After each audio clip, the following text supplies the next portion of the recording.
All right, so I'll start the recording now that we're on the Power Options screen. So Jerry's question, in your expertise, what is the best way to trade earnings announcements? I use Straddles now, but looking for something better. Jerry, I've got two examples that I'm going to show for you. As you know, I use the radioactive trading techniques in my personal account. And one of the things that income methods, that we've added over the next year is income method number 12. Now, it's done in a specific way, but I've used income method number 12 when I've opened a new position as well.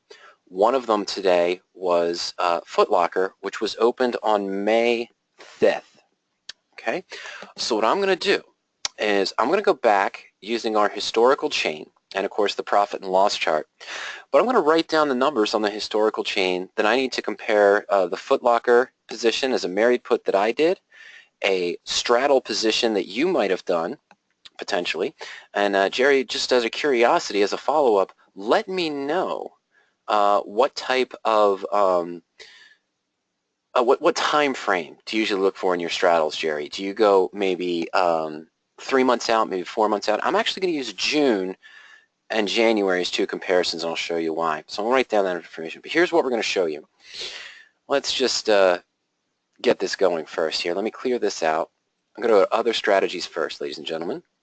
For now, I'm going to take out long put, bear call credit. You can add those back in.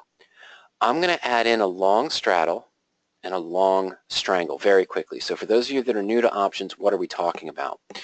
A long straddle is an option strategy where I'm planning on typically an event coming up in the near future, and what I'm going to look to do is buy a call and a put at the same strike price. Okay, so if my stock was trading at 62 and I have earnings coming up today, I might buy a 2 or 3 month out. Oh, you're using weeklies, Jerry. Okay, we'll take a look at that as well. Thank you, Jerry. All right, so I'm going to buy, let's say, the 62.5 call and put for maybe a few weeks after the expiration date. I don't want it necessarily on the same day. We might take a look at that. I might want further out in time so that the implied volatility shift is not too much against me. Okay, that's a long straddle. And what, as you can see here, you make a profit if the stock falls below your lower break even or rises above the upper break even. A long strangle consists of a very similar position. But rather than buying options at the same strike price, so our stock's at 62, I may have purchased an out-of-the-money 57.5 put and an out-of-the-money, let's say, maybe 65 or 67.5 strike call. Okay, so I'm paying less money in the long strangle, but because I selected options that are currently further away from the stock price, the out-of-the-money call and our out-of-the-money put, my lower break-even and my upper break-even, I have a much higher upper break-even than the straddle usually, and a much lower break-even.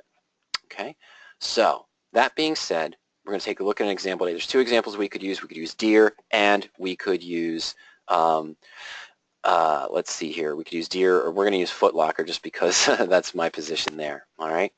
So let's go to Foot Locker, and I'm going to go to chain. And of course, this is what you'd see on a trial account, of course.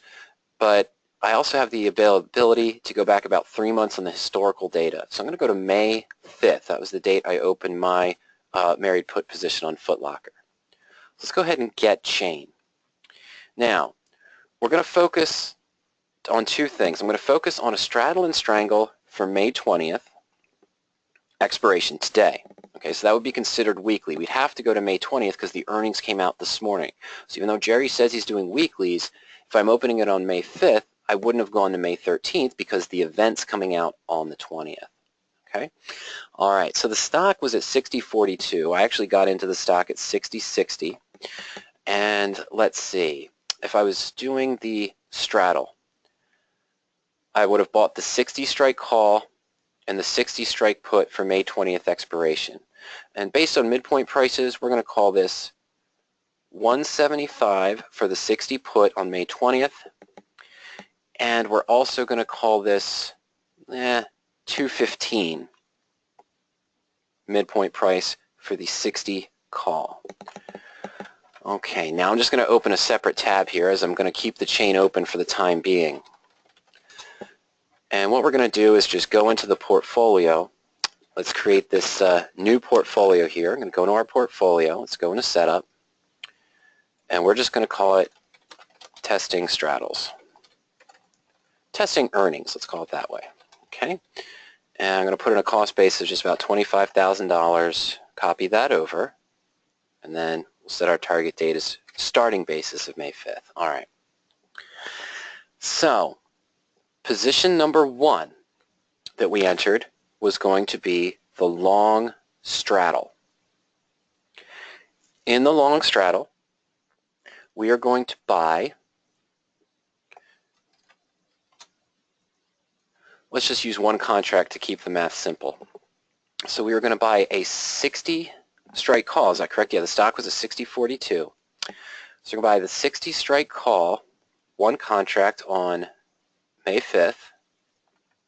We'll put 0 commissions in, and our call was going to be 215.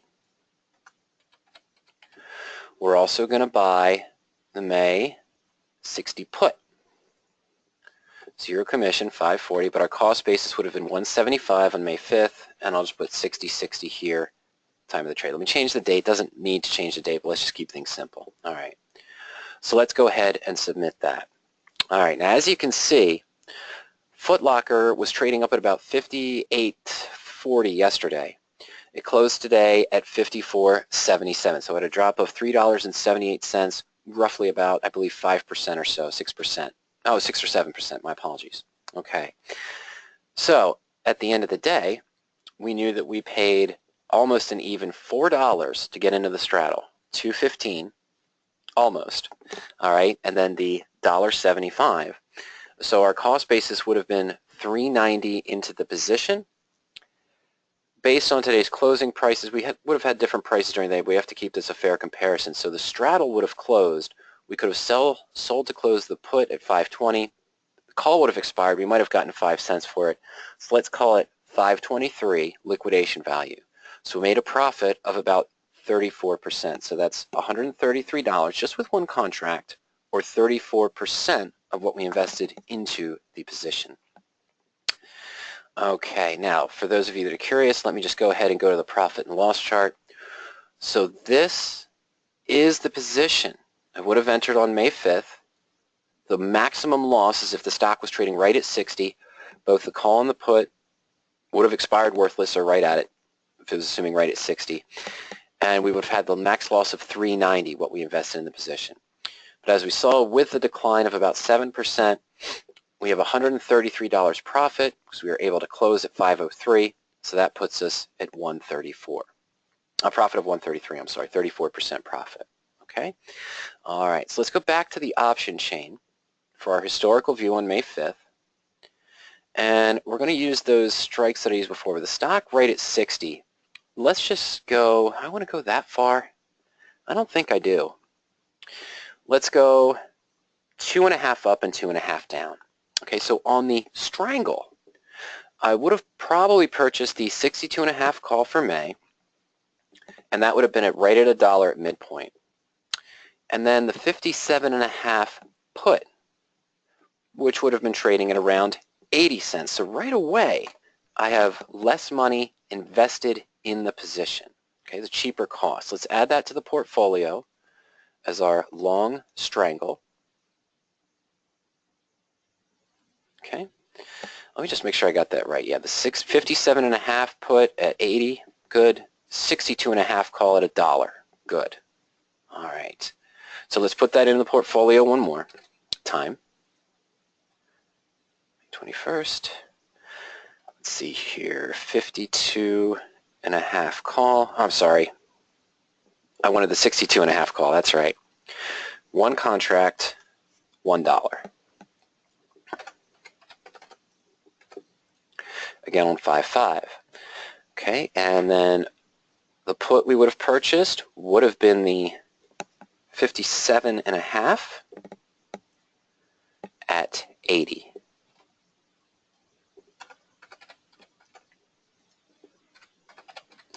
I know the chain, I'm sorry, someone pointed out the chain said 60.42. Why are you putting a cost basis of 60.60 for the stock price at the time of trade? That's what I entered the stock at during the day for the other position I'm going to show in a moment. Okay, so we looked at the straddle. Let's look at the strangle. We started off further out of the money on both the call and the put, so we had a much lower cost basis, about half of what we would have had to pay for the at-the-money straddle. We only paid $180 to get into the position. At expiration now, our 57.5 put is worth $270. It's a little bit below, you know, the stock's at 54.77, I'm sorry, so our 57.5 put was worth about $270. And again, 3 cents for the call. So we'd have gotten $273 back. Now, you look at the numbers and you say monetarily, it was only $93, but it was 51.4% profit, okay? Here's the trick. If I was willing to put $390 into the straddle, I could have put the same amount of money into the strangle, done 2 contracts at $360, so the profit would have been $546 off of a $360 investment, so this profit would have gone up to $183. Okay, so let me take a look at that real quick on the profit and loss chart. So 1 contract of each, we see that the straddle, the same strike price, would have done better. But with the same monetary allotment, the straddle probably would have, the strangle, probably would have done better. I'm not helping you guys because I keep confusing the terms. So buying the out-of-the-money call and buying the out-of-the-money put, low cost of $180, we would have made a 51.4% profit. But if we doubled this and did 2 contracts equal to what it would have cost to do 1 contract of the straddle, right, which had the higher cost basis, the straddle in this case would have turned out better. Now let's take another look at something here. This is the strangle, the out-of-the-money strangle, and notice that our lower break-even's at 55.70. Okay? Here's the straddle, and that break-even was at 56.10. And so that's why we saw a higher profit here, because it was closer. Even though we had a higher cash allotment, remember we used the 60 call and the 60 put. So if the stock drops to 57, that 60 put goes up to $3 of intrinsic value. Here with the 57.5 put, if the stock dropped to 57, we would have only had 50 cents. Okay, so that's why the straddle usually will give you a higher lower break even, and a lower higher break even. Okay, you have a closer window of profit. You don't need the stock to move as much. When you do the strangle, you have to have the stock to move first before you start getting value out of the out-of-the-money call or the out-of-the-money put. Our break-even probably would have been here around 63.10 or so. No, I'm sorry, 64.30 would have been the upper break-even. It would have been at 64.30. Okay, so you need the stock to move to get to the point where intrinsic value starts kicking in, and then you need it to move by the value that you paid into the position. Where if I use that at-the-money straddle, I can hit break-even faster. That's exaggerated, but you can hit break-even faster with the straddle, usually. Now, it depends how much implied volatility is already in the position, right? Because we know going into earnings, the near-term options, the options closest to that earnings event, are going to have the highest level of implied volatility. So they're going to be the ones that suffer the implied volatility crush the most. All right. Now, all that being said, that was our example. So our weekly, what we would have considered a weekly, Jerry, straddle, would have had the highest monetary profit for 1 contract at 133 or 34% return. However, the weekly strangle would have had a lower profit of only $93, but that would have been a 54.1% return. So that means that if you would have put equal money into both, whether I did 2 contracts here to make it 360 on the strangle, or if I did 5 contracts of the straddle and 10 contracts of the strangle would have yielded me 54.1% return. Okay, and the straddle would have yielded 34%. Jerry says you wouldn't need as big of a move. That's right. But it does depend on volatility crush. Here's the other example. Let me clear this up very quickly. And let's go back to sort of our fake sketched in straddle here. Okay, it's 60. It's more like that. There we go. Okay. So we've got our, let's do that again, ladies and gentlemen. Let me go over here. This will be easier to do. All right, so 56.10 and 63.90 were the upper and lower break even. 56.10 and 63.90. All right, so let's call it there and there. Okay, so it's not as good of a V as we want because this is stretched a little bit, but that's the profit we probably would have seen with the straddle. And then, of course, let's extrapolate the strangle here a little bit. That's the profit line. Okay, now, one thing that we have to remember in this case also is that the at-the-money options probably have the highest time value at the time you enter the position. That's why the cost was up to 360. I don't need as large of a move to break even, but this had a 7 to 8% drop. If I was planning on an earnings and only had a 5% drop, both positions would have been a loss, but again, the straddle probably would have been at a lower loss. You're right, you need less movement, but you also see that you almost might be paying double the price of the strangle itself. I'm going to do one more example of this real quick. We're going to go clear this out. Let me erase these drawings. I'm going to go to June. I don't think I'm going to do any better than what we just saw Jerry possibly being able to do, but I'm going to use the same thing here. So going out to June, oh, I'm lying. I'm going to go out to August, okay?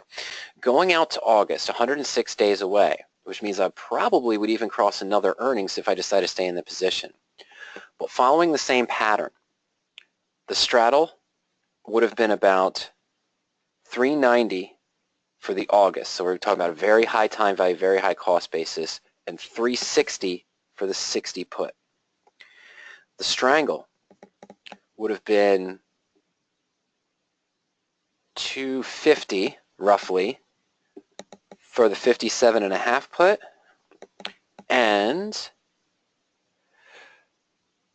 270 for the 62.5 call. I'm going to very quickly add those two new positions in, folks, to the portfolio once more. So we're just going to add another long straddle. My call, footlocker, August. Let's see, I'm sorry, it was a 60, oh no, at the time it would have been the 60 call and the 60 put for the straddle. I'm going to buy one at 390, very expensive, 0. Okay, and the put for August was the 60 put, and that was at 360. Okay.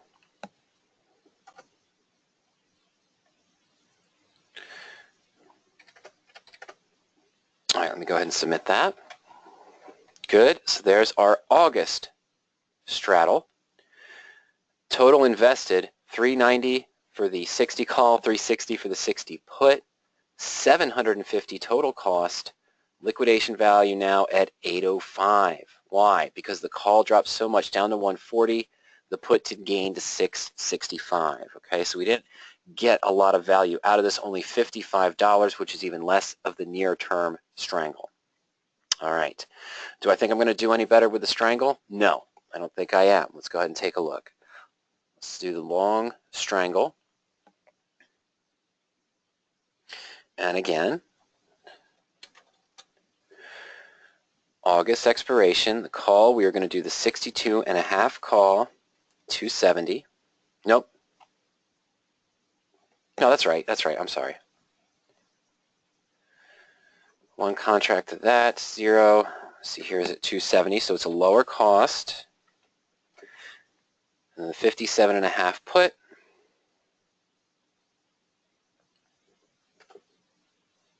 $250. All right, change the date. Not a big deal. Let's go ahead and do that. All right. Now my second long strangle for August would have had a cost basis of 520 and a profit just a little bit higher than the straddle as well. Okay, so there's a pro and a con to this. Will the weekly options give you a better return? Yes, if the implied volatility is not too high.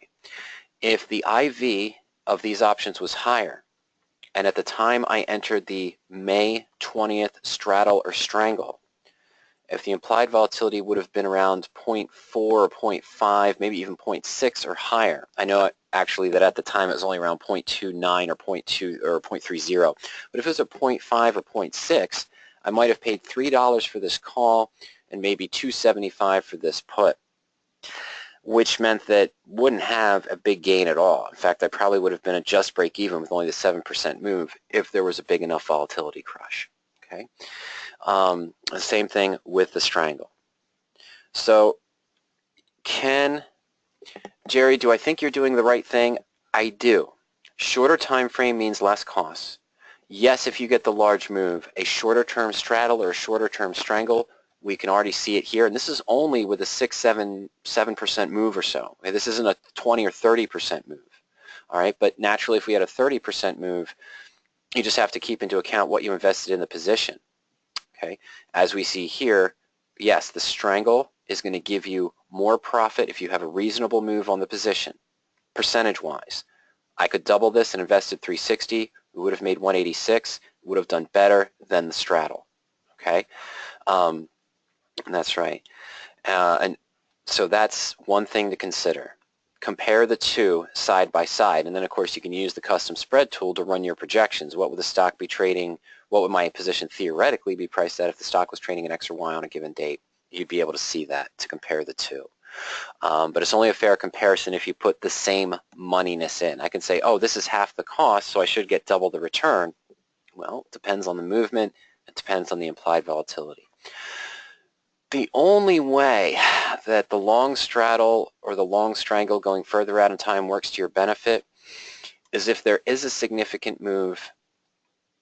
I should say rather there isn't a significant move. If it stagnates and it doesn't give much return, if the stock ended right up at 60, it went up to about 58 yesterday, Foot Locker did, and if the earnings today pushed another 2 points up and was trading right at 60 at expiration, I had these options, both would be down at that 3 or 4 cents. Okay, I'd have a huge loss. The longer term straddle or strangle, if there wasn't a big enough move, would have retained most of their value. I might only be looking at a 10, 11, or 12% loss on the position, not very big for an options play. 12% is almost nothing. And then I still have 100 or 90 days left to make other adjustments, maybe convert it to a double diagonal to generate income against it, or even cross another earnings 90 or so days away. Maybe if I'm lucky. Okay, I could cross another earnings date. But yes, the weekly options, if you get a significant move, buying weekly calls, buying weekly puts, doing them in a straddle or strangle concept will give you a strong profit. Okay, you just need a movement. You would have done extremely well on Apple a month ago. You know, you would have done extremely well on Amazon in the other direction a couple weeks ago. Would have done well on both Foot Locker. The other one that we were talking to a customer yesterday was on Deere. Deere moved down about 5.5 points at the close, I think. Oh, 4.5 points, my apologies. Moved down about 5.4%, which doesn't look like that big a move, but for Deere it was. And it also it didn't really cause an implied volatility crush. It did almost the opposite. Some of the implied volatilities moved up this morning, and so you actually had an increased time premium, even with only 1 day left to expiration or next week or out to even further because of the reaction. I was in Foot Locker. It didn't have the implied volatility increase even though it dropped. It kind of did right at the beginning of the market. The put options that I was in out to June and out to January did show an increase briefly in implied volatility, but then they settled down. You know, I went into earnings with an implied volatility of about 0.28. It jumped up to about 0.30 in the first 20 minutes, and then it went back to about 0.24, so 0.25. So I did suffer a little volatility crush, but it was very, very negligible. And that is one of the problems you run here, one of the risks that you run here with these type of trades. The implied volatility crush can hurt you very much. On this topic, Jerry. Let me go to long straddle real quick again. There's a couple articles that Ernie's written in the past couple days, or I'm sorry, in the past couple of months. Here's some of his discussions on long strangle buying. There's an example using the earnings surprise for straddle buying. And also in the blog, so under the long straddle tab or the long strangle tab in the Learning Center, there's 2 articles there that Ernie's written at different times. And let's go to the blog very quickly. I'll send everyone a link here to the public blog. It's just blog.powerop.com. Let's see here. Here you go. Using weekly call options and weekly put options for stock earnings event. Okay, so that's something that Ernie wrote recently, following the same path you're looking at, Jerry. And I think we've just proven with this example, which is a smaller movement, remember, Foot Locker was a very small move. It was a good move down of 7% or so, but we've seen 30, we've seen 40% moves, but I think we've seen that the weekly series we're going to give you a better profit than the farther out because of the lower cost, because of the quicker movement in the shorter term, and at the same time, the strangle to me looks like it would have performed better with this 7, 8 or more % movement. But if you only had a 3 or 4% movement, I think you do better on the straddle than on the strangle. Okay. Okay, great question comes in from Jerry. Different Jerry. This is Jerry W. now. All right, we're going to change gears here. That was our discussion on straddles and strangles. My position was different. I'll do my position real quick, Jerry W. Before Jerry W., I'll get to your question on covered calls. Testing earnings. I don't know if I'm going to remember this, but I think I am. What I did is open a married put on Foot Locker on May 5th. And I bought 100 shares, actually it was about 200 shares, but I bought 100 shares of Foot Locker on May 5th for $60.60. This was a trade I showed in the Fusion portfolio for radioactive traders at radioactivetrading.com. And I opened the married put essentially as buying that stock and buying the January 2017 62.5 strike put for, I believe, $6.85. So either $6.85, whoa, not $60.85. It's either $6.85 or $6.25. Let me take a look at the risk here first. Okay. I go to profit and loss chart. That's really what it was. Yep. So that would have been a married put with a risk of 7.3% when I opened the stock at $60.60. Okay, but what I did at the same time is knowing that earnings were coming up in May, but rather than take the May put, which might have done better, believe it or not, I decided to go with the June put to keep some time value in case the stock didn't move at earnings. So I bought the January 62.5 put when I opened the married put position, and then at the same time, I bought a June 62.5 put for about $350. Let me think about this for a moment. Yep. Yeah, $350. Transaction date doesn't matter. Okay, but let's go ahead and put that in. All right, so I've got sort of a synthetic strangle now, but it's also a calendar synthetic strangle. Okay, yeah, $70.95 was my total cost basis into the position, but because one option was out to January and one option was in June, on or after, just on May 21st, based on the Black-Scholes pricing model, with the, you can see the volatility here dropped to 0.27 on that one put. But I had very little risk in May from this position. In other words, even because of the extended time value I had, and though I put in a lot of capital, I would only have a very small loss, or actually almost no loss, even if the stock went right to 62.5 at expiration. So I did a synthetic straddle, but it was also a calendar straddle in this position at that time. And what I ended up doing after the earnings came out today is I waited for a little bit and I saw it wasn't going to go too much below 55. We ended up selling this June 62.5 put for $760. Okay, so we dropped our cost basis down $410. So now this was my position. We put it down to 56.10. Remember, I got in, I'm sorry, 56.50. Got in at 60.60, but we generated $410. So we bought the put at $350 and then we sold it at $760. My actual fill price was $7.62, yada, yada. Okay, so now what I did at that time is I decided I had a good value in this June 62.5 put as well, the January 62.5 put. Oh, let me show you that real quick. My apologies. So after closing that put, I have a risk of 1.3%, but my put is so deep in the money now, it's going to be hard to do anything else with the stock at 54.77 or 55. So I wanted to lower the put, and that's what I did. I took advantage of time value as well. So I took this January put, which is about at 10:30, and we sold that.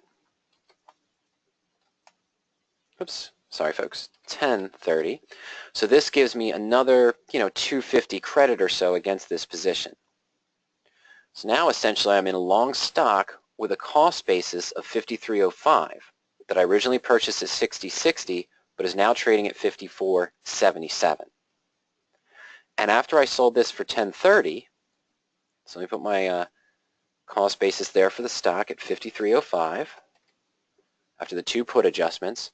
I bought a November, and I could have done August, but I wanted more time. I bought the November 57.5 put. Oh, it was lower than that, wasn't it? Price I got, I thought was about 610. So I think it was around 610. That looks about right.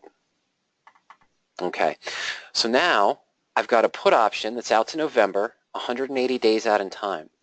I essentially reduced the cost basis on my stock by $7 by taking advantage of the earnings crush and the 2 puts that profited. Okay, now again, this 165, by the way, the most profit I saw today, I could have liquidated that synthetic strangle that I had if I sold the put at 10:30, which I did, sold the other put at 760, okay, that's 1790, and then we would have sold the stock at the time, it was about 54.94. I'm just adding this up over here, 1790, okay? All right, there we go. So this is going to be an interesting thing to see. So I could have closed the stock, remember, at 57.94. So these were the 2 puts. Sell to close at 760, sell to close at 10:30, sold to close at 57.94. My liquidation value at one point was about 72.84, 72.85. But remember, I paid 70.95 total from that initial position. Right, the stock at 60.60, the original put at 685, and then the other put there. So this at the time would have given me a profit of, this is bad here, I'm going to move it over here. Liquidating today at one point, I would have gotten a profit of 189. Why is that important? Because that's about equal to the same monetary value you would have gotten of doing 2 contracts on the strangle. Yes, I invested 70.95, so the return would have only been about 2.3%. But I just wanted to show you that the monetary value gain, if you would have done 2 contracts on the strangle that we just showed, okay, the out-of-the-money weekly strangle, which one contract yielded the $93 profit or 54.1%, 2 would have been a $1.86 profit, still 54% of what you would have invested. So this would have been 189 or 2.5% on my investment for 15 days. The straddle, one contract though, would have been, was it $133 profit or 34%? Yeah, 34%. Okay. The strangle, one would have been $93 profit or 54%. So you can look at this 2 ways. One, monetarily, I did better than both with 100 shares of stock, 1 June put, and 1 January put. But I invested $7,000 to do it, so my return is only 2.5%. Straddle, with an investment of $380, I believe it was, $390, would have yielded 34%. Strangle would have been 54% and would have been a profit if you did 2 contracts, 360 of 186. But of course, you could say, well, 2 Strangles would have cost me $360. Yeah, the 180 plus the 180 that we saw. Now, if I invested the $7,095 into 2 Strangles at $360, I would have had a 54% profit there. So it's not a fair comparison. I'm just showing you that monetarily, the radioactive trade did the same amount of money as one contract did more monetarily than one contract of the Strangle and one contract of the Straddle. Percentage-wise, not as good, but remember, I was only risking a small amount. Long story short, sorry. So here we have a November 57.5 put. I've got a risk of only 2.8%. And then as the stock moved back up to 55 during the day, why not? I sold the 57.5 call. I sold it for 70 cents. I could have at one point gotten 80. The stock did go up to about 55.20, but then pulled back. So here's my position. Stock's at 54. Max I can lose is 1.8%. I could have closed for a profit today, but I'm still going to be able to manage that because remember, I have to put out 180 days. All right, I'm still protected out in time. And instead of taking a 2.5% return today at 180, if the stock trades around 57.5 in June, I'll probably have 380, double what I could have made today essentially, and a 6.5% yield. So I thought this was a no-win situation. What happens if the stock falls? It just continues to move down, disappoints, goes down to 50. I'll manage it at that time and probably continue to lower this risk, maybe lower the return slightly instead of taking the 2.5% gain. But I think this stock will recover. Remember, Foot Locker is a different story. It had 9 positive earnings in a row, just missed by 1 cent today, and the revenue was off by $0.003 billion. I know that sounds like a lot, and we'd all love to have $0.003 billion. But the estimate said they should have made $2 billion in revenues. They made $1.997 in revenues. So take that as you will. I think the stock's going to recover after the reaction. I'm very happy and comfortable with this position after those 2 adjustments. Okay, but for quick play, long story short, for quick play, this is what you wanted to see. That weekly straddle, the weekly strangle. All right, let's talk about the opposite end of the spectrum. Jerry W., finally. Jerry says, I made the same mistake as many covered call traders. I have a covered call that's moved down. I've rolled it all the way, and to roll for a credit, I have it sitting out to January 2017. What do I need to do to repair the trade? Okay, does it make sense to add a long put? That's a tough gambit. Okay, let me think of, I'm going to try to do this example very quickly for you. And these might not be the same numbers, but look at IDTI at 2202. Why am I looking at this random stock that no one's ever heard of before?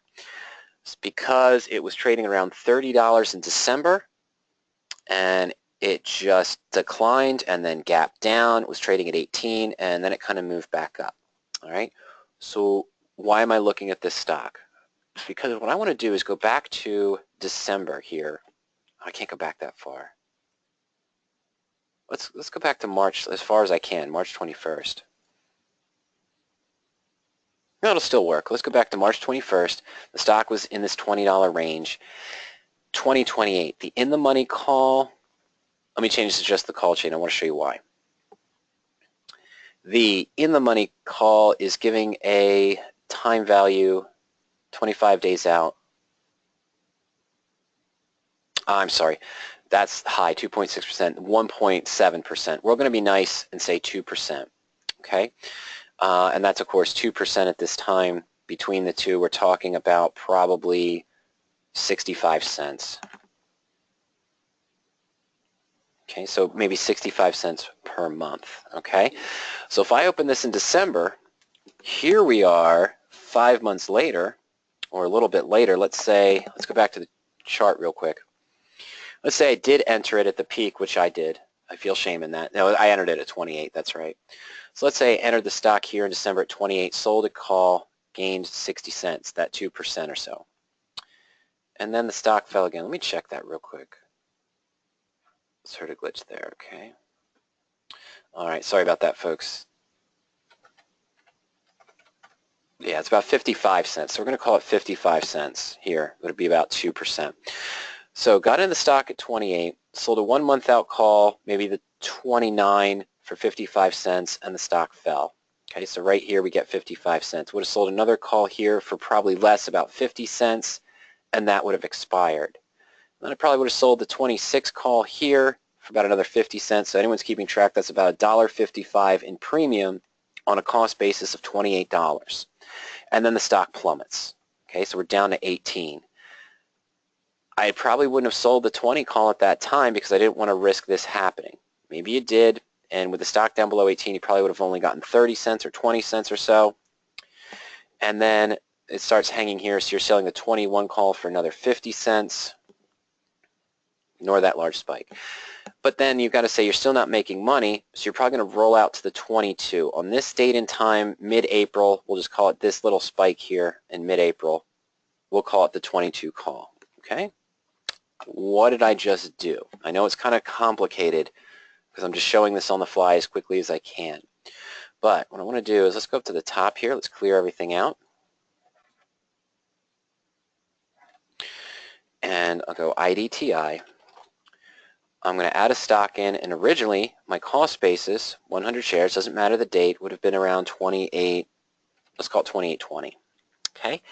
Now, I showed 3 or 4 covered calls written for $1.55 premium. Then once the stock gapped down to 18, we might have gotten another 30 cents. So we're going to call it $1.85 in premiums from December to the decline in, I believe it was February or March. Okay, so where would we be at? 28.20 minus 185. Remember, that is 2% per month. Month by month, that's 2% per month. So that drops us down to 26.35. Not as big as a gap as you might be looking at, I know, because remember the stock is trading around 22. But let's say in order to roll now, the stock just started to recover, by the way. It was down at 20 earlier. So let's say I did sell the 22 call when the stock was at 20. I wouldn't have gotten as much premium here. Let's see, the 22 calls at 295. So maybe I would have sold the 22 where the 24 is at around $2. Not too bad. Well, it is bad. All right, so now I'm still looking at a loss, aren't I? So this, let me show you one thing here. What I'm showing you now is up until a couple days ago when the stock was around the $21, $20 range. What if I had sold the 22 call at that time out to January 2017 to help me to protect it? Okay, and we would have gotten probably $2 for it. Let's clean this up here. Get to exactly where I want to be. There we go. So this is still a loss of $2.35 if it's assigned. Okay, I didn't leave myself enough upside. I didn't get enough premium. I would have needed $4.35 of premium for this to make sense. Remember, that's rolling down the entire time and getting 2% per month. You're still down 10%. Stock did drop about 15-20%, so that's not too bad, from 28 down to 22. All right, now to Jerry's question.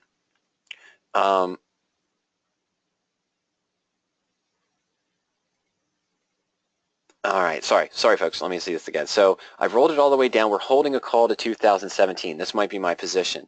What do I need to do to repair the trade or to turn it into a married put? Does it make sense to enter a long put now? Okay, if I'm in this situation, even though I advocate radioactive trading, I don't know if I'm adding a long put. I'm adding a long put if I think this little rally the stock has had from 20 up to 22 is overrun and the stock's going to pull back to 20, 18. I doubt it would go to 16, but it's been around 18. It flirted with that recently. So this comes down to your sentiment. Here's the position that we're in now. We've got this call. We're not going to get any value, by the way, for this $2 call until we get probably into November or October, maybe December of next year. This time value is going to erode very slowly. So this is 1 month out. This is 2 months out, and this is about 3 months out. This is standard time decay, and this is anywhere above 3 months out. You just see very slow time decay, and then it starts to rapidly decrease. Okay, so until we get into October, November, December, I'm not going to get a lot of time value in my advantage here. So if this stock continues to move up to 22.50, 22.30, something like that, I might have to consider buying to close this 22, probably paying close to 250 or 260 for that call, and then maybe selling the 23 or the 24 higher strike potentially, but I'm only going to get maybe 210 to 280. So I'm rolling for 180. I'm going to roll for a debit if this keeps going up to January 2017, if I keep in that expiration. I don't want to go out to 2018 because then I'm essentially holding the position for a year without any time decay in my favor, all right? So does it make sense to enter a long put at this time? Yes, if you think the stock's going to decline. Is it going to help you? No. What do I mean by that? It's only going to help you if the stock moves down to hedge some of the further loss you can take. If I enter a long put now, since I've already committed myself to the repair of the call, what I'm going to end up seeing is that I'll end up with a collar where my max profit, which is loss, the most you can make on this is a 9.7% loss. If I create a collar, I'm going to add more cost, so I'm going to have a lower, I should say, this is hard to explain, but a higher loss is the maximum return, but I would have some sort of capped gain at the bottom. All right, let's take a look. This is showing me a potential loss of 235, 9.7% if I'm assigned at 22 at January 2017 expiration. If I go to January, and now I create a collar by adding a 20 strike put for, let's call it 2 even.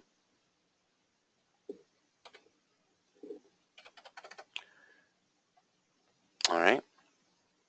Now I'm risking 16.5%, but instead of risking the full 26.35 I've got invested back in the position, I'm only risking 6.4, but I can only make half, 435, of what I expected to make. Remember, the risk, the maximum profit was a loss of 9.7%. Now it's 16.5%.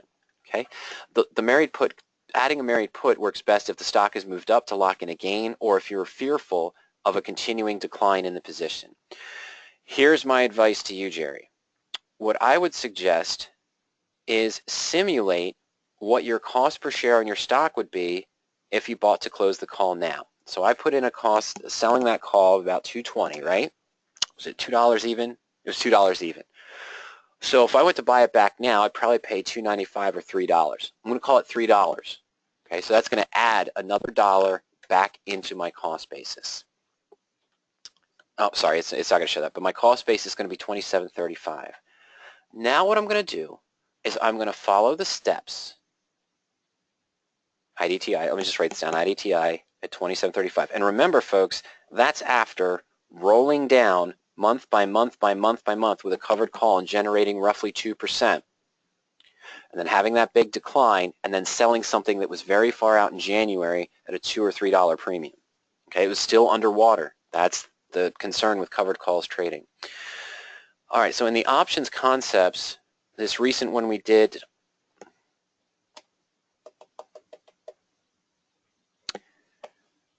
I'm sorry, folks. I got to check on this. This doesn't look right. I thought I did one of these recently within the past 2 weeks, and it just says 1/20/2016. I thought this was from May, April or May. Anyway, not a problem. But manage your broken position. This talks about managing alternative methods for managing a stock that has fallen in price, covered call positions moved against you, managing a sold put that's ITM, and more. So at powerup.com/webinars.asp, the link, oh, I didn't send that to you. Actually, I'm sorry, powerup.com/webinars.asp.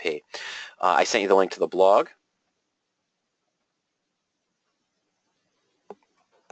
There we go. Okay. Yeah, Jerry says May 6th, posted on May 8th. I just think it's May 9th. It's in the wrong category. It didn't get uploaded to the right category. That is bizarre. All right, I'm sorry. I'm going to stop bouncing around now. Anyway, covers the same content. I'll get that squared away this weekend. But you go to powerup.com/webinars.asp, click on options concepts, and you'll see sort of the steps we discussed. And the first step I would do, after you simulate buying your call back and seeing what your cost per share would be, go here to either the signature tools or up on the top here, enter your symbol and click on stock repair. IDTI my cost after rolling for 5 months with covered calls, which are considered conservative, is still a loss of 535, for about 20% or so. And let's just use 100 shares. I'm going to find anything. I doubt it. Not too bad. Not too bad at all. Here's the thing. Remember how I showed that covered call that we rolled down that was still at a loss at January 2017, meaning that if the stock moved back above 22, essentially where it is now, I was still losing 9.7%. Here's something interesting. It did find a repair for us for January 2017 by combining the 22 call, but buying the 22 call and selling 225 calls. We can lower our break even to 24.58, which means if the stock goes up to 24.58, we have a profit. But we've got to wait till January. Let's take a look at the repair details. What does this exactly mean?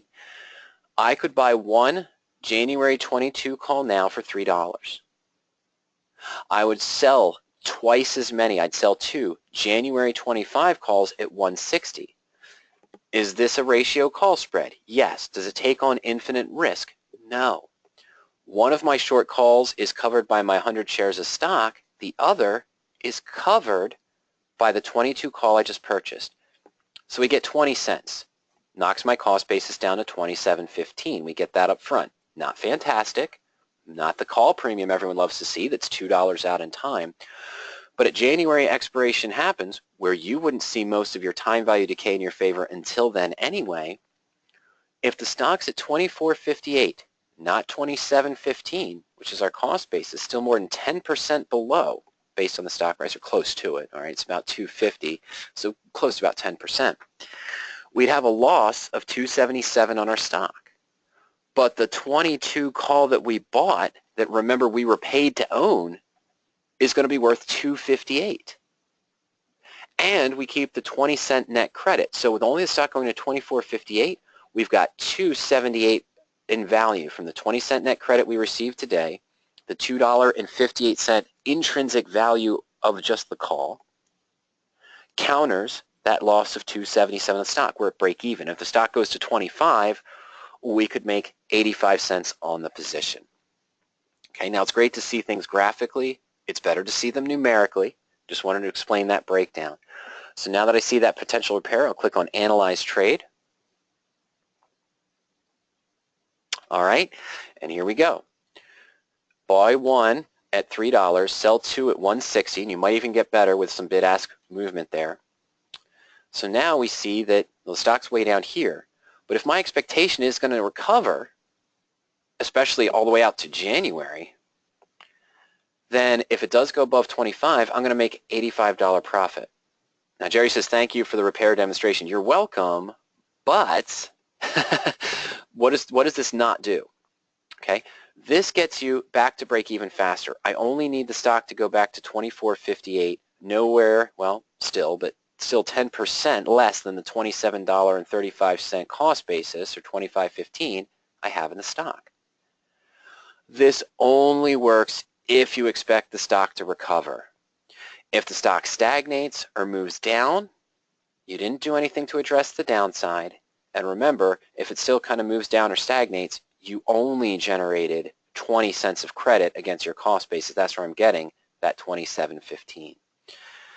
Another thing we need to pay attention to is that we like to do this as a credit. It's great to see a credit up front, but you can do it at a debit. And you see some debit repairs down here for May, okay, where I could, in this example, you might see some debit repairs. So I could here do the same thing for May expiration.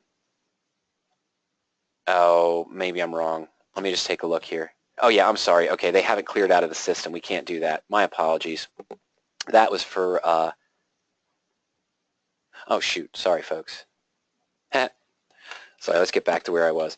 The May series I saw, I'm sorry, that was for today. It hasn't cleared out of the system yet. We couldn't do that, okay? But there are other things in that webinar that are discussed depending on your cost basis, Jerry, what position you're in. So here's some that are just in August where I can lower the cost basis to $24.98, but I'd pay a 60-cent debit. So I'd add money into the position doing the ratio repair.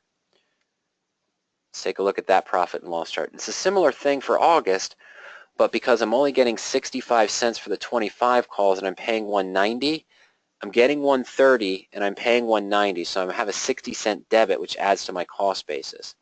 So the max return's not higher, but if it moves back up, I'm getting value on this long call that I was paid to own. And let me look at the August series very quickly while we're here.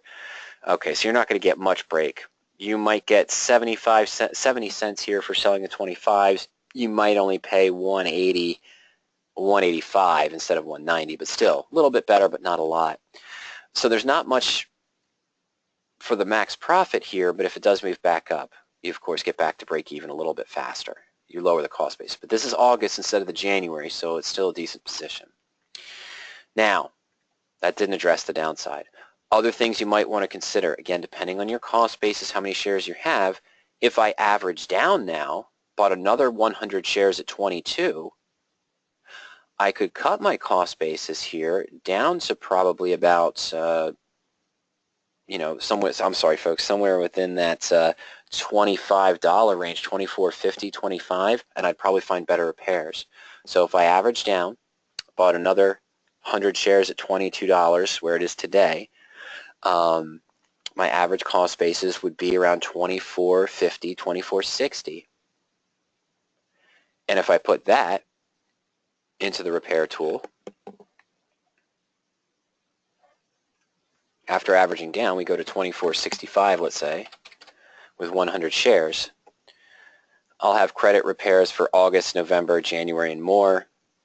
Debit repairs for June and for August also. Don't like to add more money into a bad position necessarily, but it is an opportunity. Another thing you might consider, of course, is after you've averaged down, you've got a lower cost basis, you could sell that further out call, might look pretty good, or convert it to a collar and a married put to protect your position. Okay, but we do discuss that in there as well. I would consider, don't try to do the repair when you already have a short call open because it changes the dynamic. You want to evaluate the repair, simulating what your cost on the stock would be after you buy it at close the January call. Okay, that's probably the best way to do it. And then if you don't see anything you like, maybe we can still wait for that call to go a little bit in your favor. Maybe we can roll the call in possibly to do a little bit better. Again, if you are concerned about the stock falling, you're concerned about the stock continuing to move down in value, that's when you want to add a put. The repairs, selling the call far out in time for a higher premium but keeping it out of the money, or doing the stock repair, is really putting a sentiment that you think the stock is going to recover. Okay, if the stock doesn't recover and continues down, and that's your concern, you're even concerned about it, that's when I'd evaluate buying a put on the position. Okay, we've got some of the tools here that you could use. You could check it out on the custom spread tool, see what the new risk reward would be. Might even be able to use the insurance tool, but that's more designed to see what puts you could add if the stock has moved up in price, not fallen in price. But you could still at least get a gauge of your risk if you added a put to it now. And of course, you could always just go to the custom spread tool, put in your long-term covered call with your current stock basis, and then evaluate, just as I did with IDTI, and I didn't like it, what would it be if I bought an out-of-the-money January put for some protection now if I thought the stock was going to pull back. And if you maybe, Jerry, in your position, you've sold the call and you've admitted that you wanted that for the premium, you think it's going to come back over time, you're okay holding it for maybe 7 to 8 months until you start seeing time decay in your favor in that scenario. But short term, you are a little concerned about the market as a whole and the stock position. Maybe you could evaluate buying a June or an August 1 strike or 2 strike out of the money put, or even slightly in the money as you do in radioactive, to give you some protection in the shorter term. Okay, you probably won't like the profit and loss chart that you see, but it's a potential way to help manage the position. It'll come out like a check mark almost when you have a short-term put that's slightly in the money and a short call that's right out or slightly out of the money but way further out in time. You sort of get a check mark profit and loss chart, which is very strange. Oh, no, sorry, why not run an example of it? Let's use our IDTI example again with what I had there. I had IDTI after 5 months of rolling down the call and getting about 2%. We had a cost basis of $26.35. I sold it January 22 call, which is slightly in the money, and we called that $2 because we said we were going to do that when it was at 21, not today's prices. All right, so let me submit that. And then, yeah, I'm not going to like this, but I'll go to August because it's 91 days out. Let me buy a 20 strike put for $1. That was about the same price we were looking at for January. No, it was $2 for January, $1 here. All right, so it's not as clear as what I had meant. Usually I have customers that bring this to me where they're opening a position, selling a 6-month out call, buying a 2-month out put, and they've got something that looks kind of like this. It's a little check mark profit and loss chart, but it's inaccurate of the true gain or loss in the position because the put is shorter term. It's only 2 months out, and it's calculating the profit and loss just based on what the call would theoretically be worth two months out.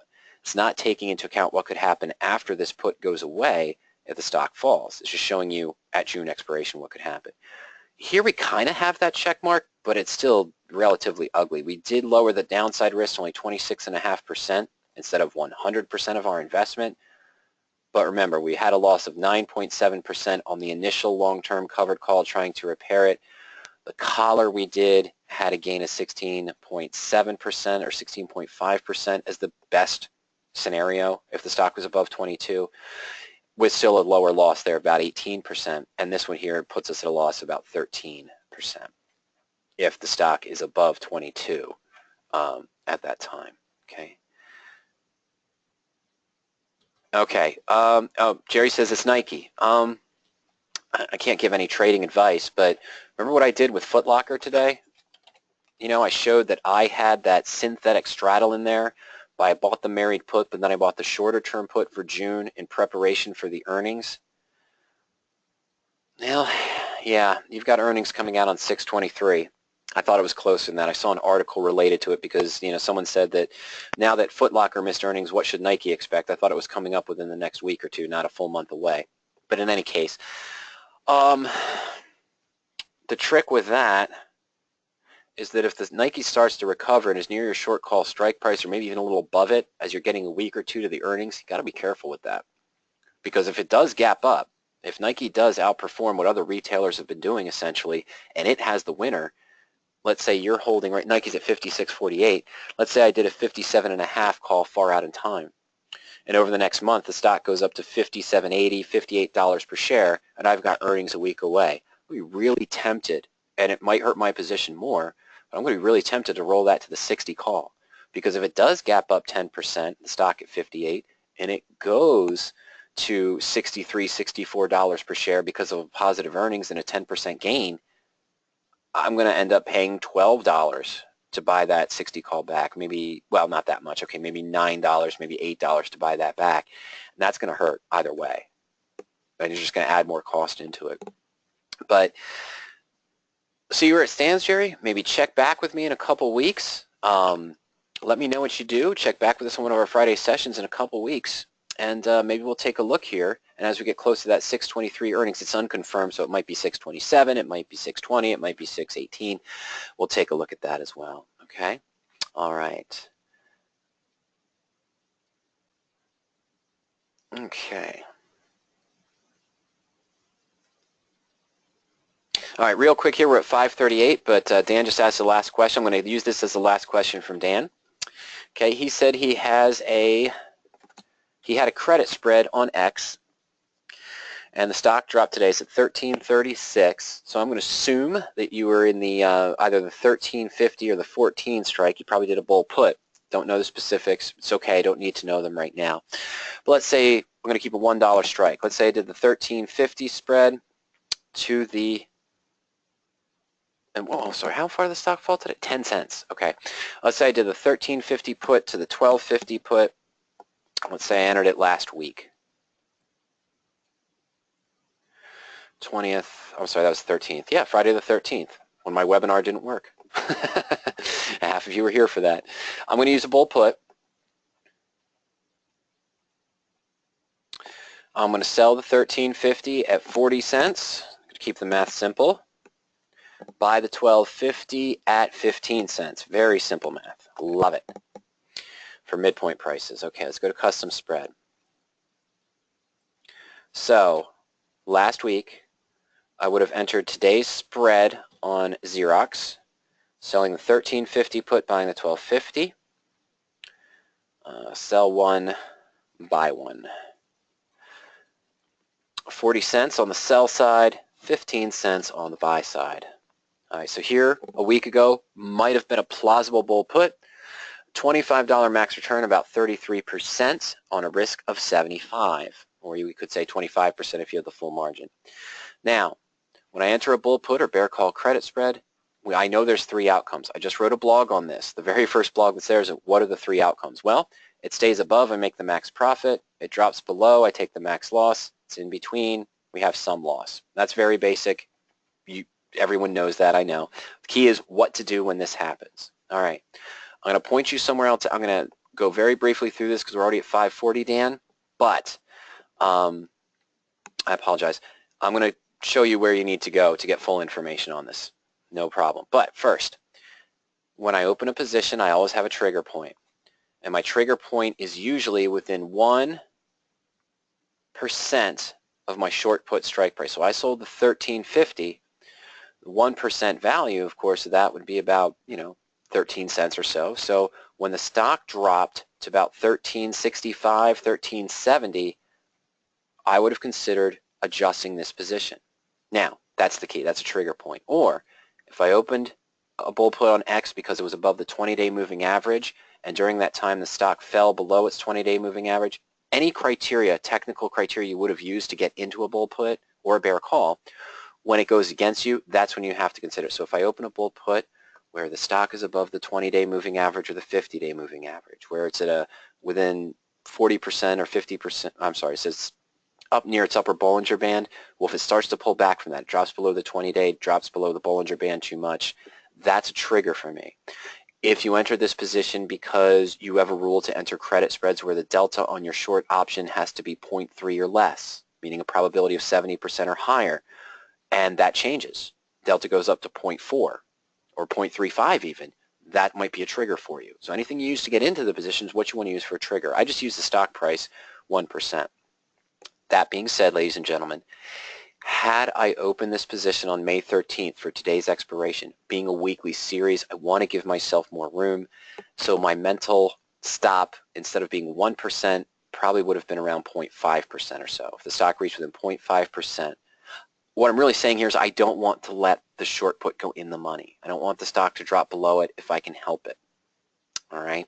And today I saw it's at 1336, but it showed me the stock only dropped 10 cents today.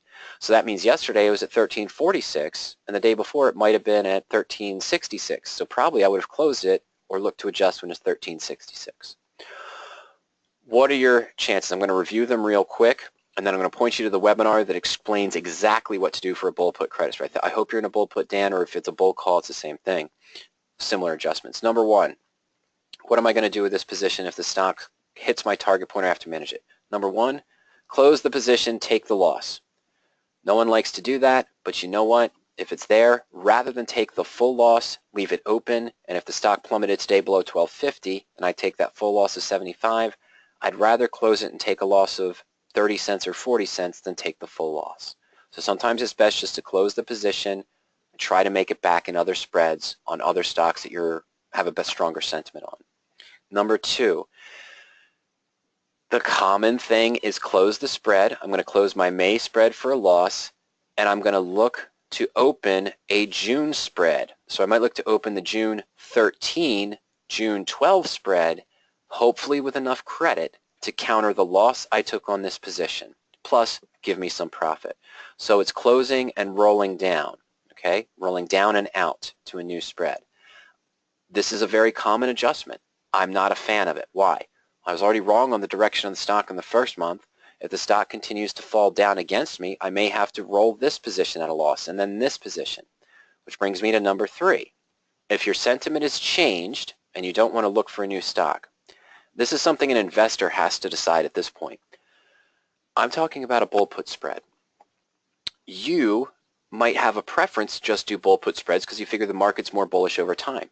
Maybe you're playing a bearish side right now because your sentiment is weak on the market itself, okay? But in any case, most investors I talk to, if they're doing bull put spreads, I might give them option number 3. I could close my bull put spread and open a bear call spread. Okay, I was wrong on the direction of this stock. I'm going to close the 20 May bull put for a loss. Now maybe sell a 27 May bear call. I might sell the 14 call and buy the 15 to create a bearish position where as long as X now stays below 14, my bear call works. Some investors don't like to do this because they just like keeping with what they know. And if they just know bull put credit spreads, then they prefer to stay with that.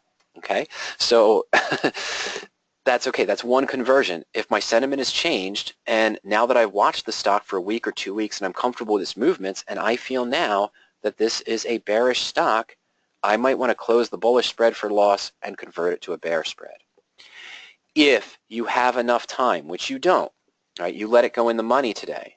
And so something's going to happen. I'm going to talk about that in a second.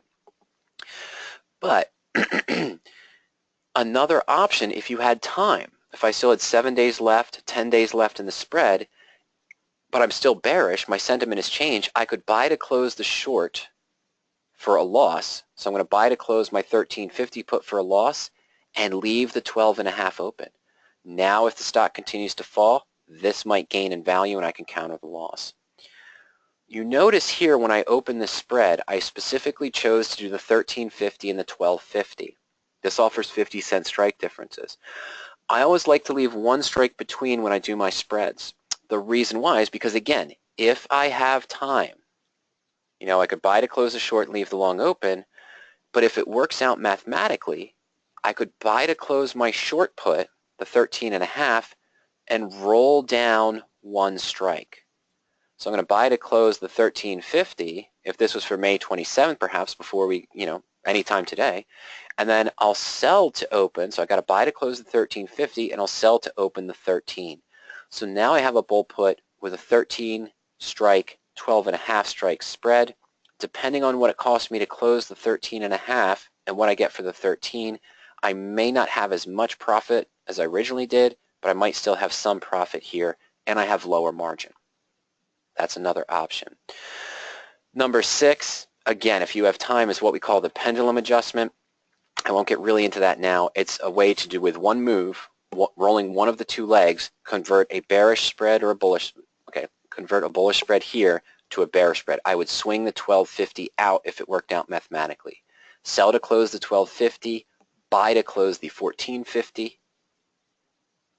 That would now create a bear put debit spread, which may still leave you in some profit range if the stock continues to move down. So rather than over here, where I'd have to pay 1 or 2 commissions to close my existing spread and pay 2 more commissions to open a bear call spread 1 or 2 weeks out, the pendulum adjustment is one roll. So I only pay the one roll, sell to close my long put, and buy to open a deep in the money put to create a bear put debit. So I'm in a bearish position now. There are other ways to manage the position that I don't typically get into that often. There's all these things of converting it into a broken wing butterfly, selling another strike here at the 13.5, the one you already have. Again, you still have to have time. It doesn't work on the expiration day. But selling to open another 13.5 and then buying to open a 15.5, so you kind of create this broken wing butterfly position, doesn't help you if it still moves down in price. Okay, so different things to consider there as well. Now, Dan, I know I went through that very quickly. And it's because we're already about 15, 20 minutes over, which is fine. I said every question will get answered.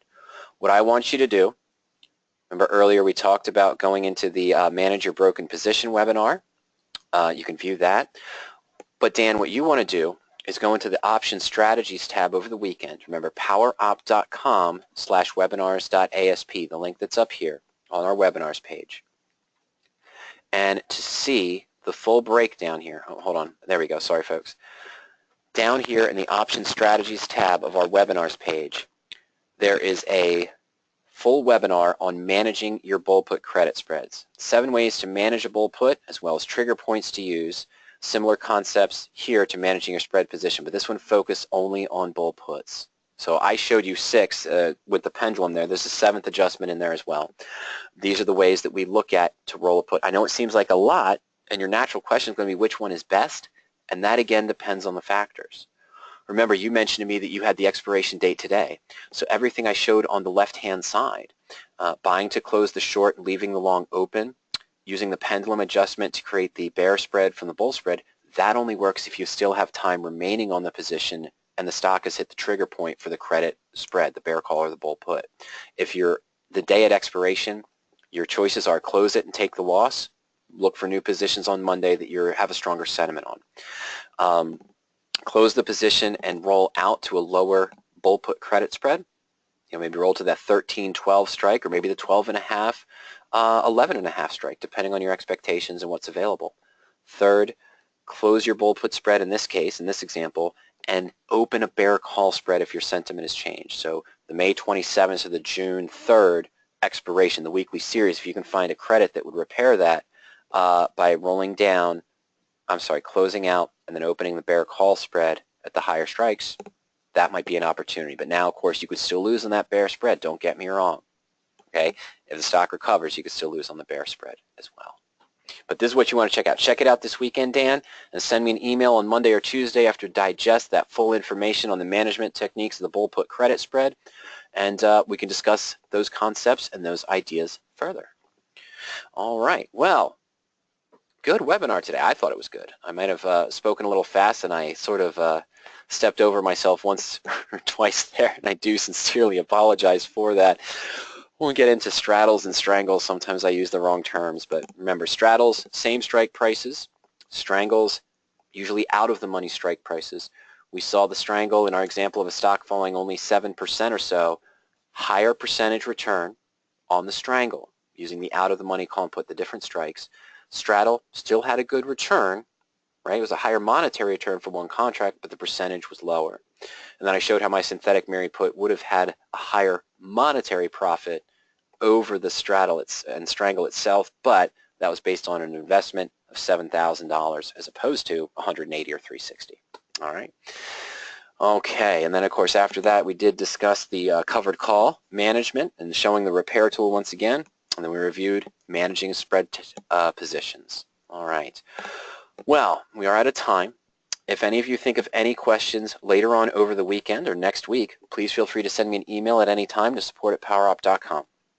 Remember, you can also call us at any time at during market hours, 877-992-7971, toll free if you live in the U.S., or at 302-992-7971 if you live outside the U.S. as well. Thank you again, ladies and gentlemen. Jerry, the original Jerry, said have a good weekend. Thank you, Jerry. So did Jerry, the other Jerry. Mike says, good webinar. Looking forward to fiddling with the platform, a few bolder strategies. Of course, yeah, I know, Michael, we talked about some of your techniques and your strategies. We'll take a look at some of those when you get in there and start playing around with it as well. And I look forward to that also. I always can learn something new at any time. I'm still learning, folks, as I mentioned, even though I've been doing this for 14 years. Michael and I have already had a couple discussions about some of the strategies he's been doing, things I've never quite looked at before, and I see the pros and some of the subtle cons of it as well. But stuff's always interesting, always good to learn new things. Take care, everyone. Have a fantastic weekend.